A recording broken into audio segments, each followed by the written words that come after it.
Ang video po natin ngayon ay tatalakay po sa sakit po na tinatawag po na beke. Ano po ba ang sakit na beke? Ayon po sa mga eksperto, ang beke o mumps ay isang lubhang nakahawang sakit sanhi po ng mumps virus. Sa sakit na ito, ang bandang tenga at panga ay lumolobo o namamaga. Naapektuhan ng virus na sanhi ng beke ay ang mga parotid glands na matatagpuan sa harap at ilalim ng mga tenga malapit sa mga panga. Parotid glands ay ang gumagawa ng laway. Ayon sa mga eksperto, kadalasang nakukuha ang mumps na virus kapag nakakalanghap ng mga droplets o maliliit na laway ng infected na tao. Ayon din sa kanila, maaari din itong makuha sa paghawak sa mga bagay na may laway, plema o dura, o kaya naman ay sa pamamagitan ng paghawak sa isang pasyente. At ayon pa rin sa mga eksperto, nakakuha rin ito sa pamamagitan ng paggamit ng mga bato, pinggan o mga kubyertos ng infected na tao. Maaaring lumabas ang mga sintomas ng beke mula 14 hanggang 25 araw mula sa araw ng pagkakahawa. At ayon pa sa kanila, bukod sa pamamaga sa may bandang tenga, maaaring magkaroon ang pasyente ng lagnat. Mananakit ang iba't ibang bahagi ng katawan gaya ng tenga, panga, ulo, kasukasuan at tiyan. Maaaring mawalan ng gana sa pagkain ang pasyente. Dagdag pa ng mga eksperto, bagamat ang beke ay lubusang nakakahawa, maaari naman itong gumaling sa loob ng 2 linggo. Kaya lamang pinapayuhan nila na patuloy na magpahinga ang pasyente hanggang sa ito'y gumaling. Kaya nga, ayon sa paliwanag ng mga eksperto, na ang beke ay isang talamak at nakahahawang sakit na bunga ng isang virus na may kalinsabay na masakit na paglaki ng glandula ng laway. Madalas na nahahawa rito ang ibang tisyo na tulad ng lapay, bayag, at manipis na mga tisyo o ito ang tinatawag na meninge na gumabalot sa utak. Paano at ano nga ba ang mga gamot sa beke? Ayon sa mga eksperto, may 2 uri ng paraan para magamot ang beke.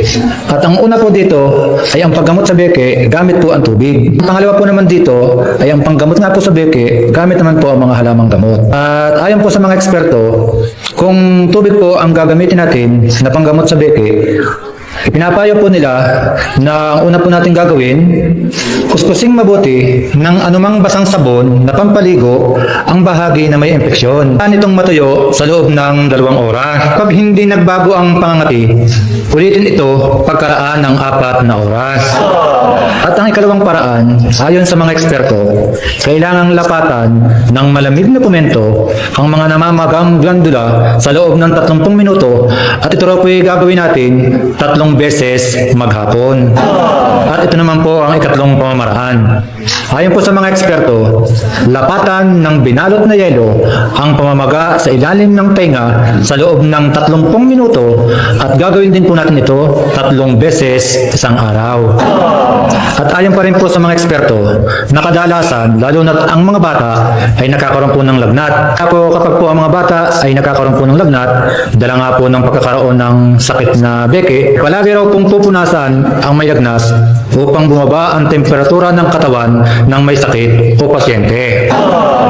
At lubusan pong pinapaalalahanan ng mga eksperto, ang may mga sakit na pong beke, lalo tigit po ay ang mga kalalakihan na kung ang mga lalaki po ay makakaroon po ng sakit na beke, ay kinakailangan pong magpahingang ganap sa higaan sapagkat ang mga lalaki po, kadalasan, kapag po sila ay nakakaroon po ng sakit na beke, ay ang kauna-unahang pong nagiging komplikasyon sa mga lalaki ay ang tinatawag po na pagkakasakit po o pagkakabaog. Po, higit po na pinapalahanan po ng mga eksperto ang mga magulang na kung ang kanila pong mga anak ay meron pong sakit na beke, lalo na po ang mga bata, ay kinakailangan po na lagi pong pupunasan pang bumaba po ang temperatura ng katawan. At ganoon din po, ang mga kalalakihan ay pinapayuhan po nila na magpahingang ganap sa higaan upang gumaling po agad ang beke para nga po maiwasan ang pagkabaog na siyang kauna-unahan po nagiging komplikasyon sa mga lalaki.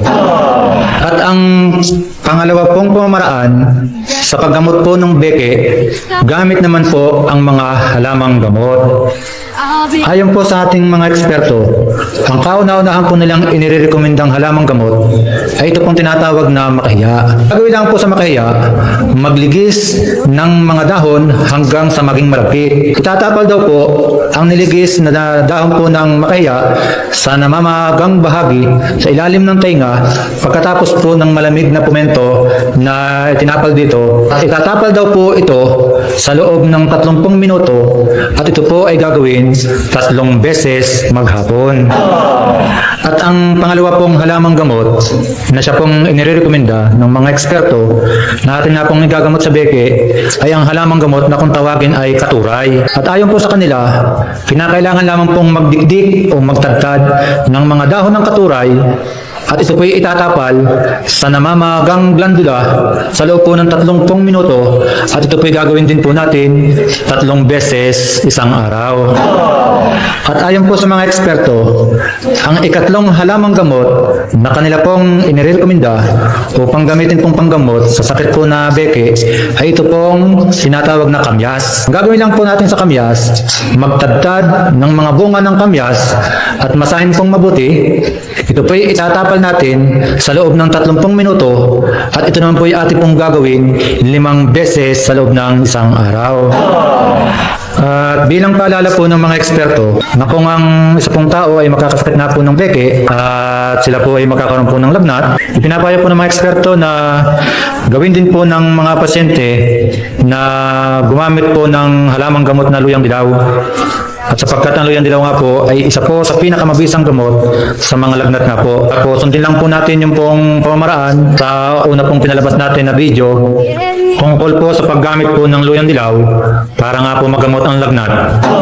At patuloy po natin na sundin ang ipinapayo po ng mga eksperto nang sa ganun po ay malabanan po natin ang mga karamdaman bago pa man po ito dumating sa ating katawan. Kung tayo na po naman ay may sakit na, ay para po ito ay madali po nating malunasan. Muli, inyo pong sanang subscribe ang aking pong YouTube channel and then share and like.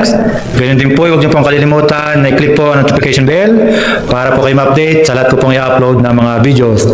Kaya po sa ating pong lahat, sundin lang po natin ang ipinapayo po ng mga eksperto at sagot ko po ang inyong kalusugan gamit po ang mga herbal at mga natural na paraan.